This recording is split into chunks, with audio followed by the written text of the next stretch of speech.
music Reservoir entertainment dali Yo auka Reservoir entertainment da music Ashoni pindini ndiri muchiki Straight ata ndi tauni Yo chewoka wakwa Kune vamwe vasina nyatsi TK tiri vatatsi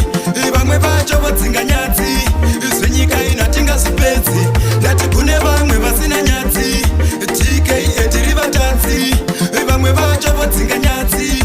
zvenyika inatinga zvipedzi mangwana una nomusa mangwana una sekai tora mumwe mubata sezai kwete kupfurirwa ngehomwe yendai mangwana uchachema ahoi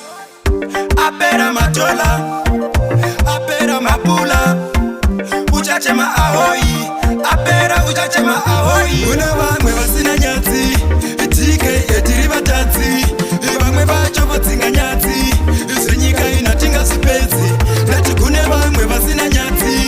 TK tiri vatatsi vamwe vacho vodzinga nyatsi zvenyika inatinga zvipedzi was told you before ungarikyatala naulibelela uzeni mumatate utoka tuso yami angasikutlogeli you are my brother never leave you alone bewaipinda na nomusa neuita uri uclever bawaipinda na sekai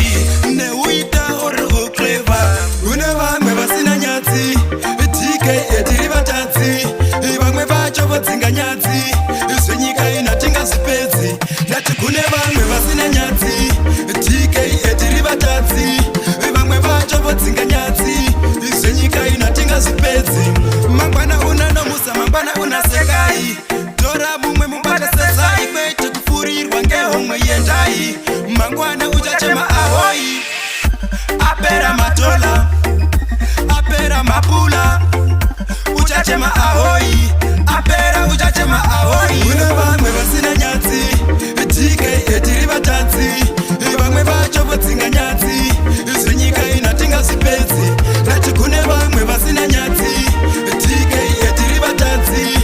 vamwe vacho vodzinga nyatsi zvenyika inatinga zvipedzi was told you before ungarikyatala naulibelela uzeni mumatate utoka tuso yami angasikutlogeli you are my brother never leave you alone bewaipinda na nomusa neuita uri uclever bawaipinda na sekai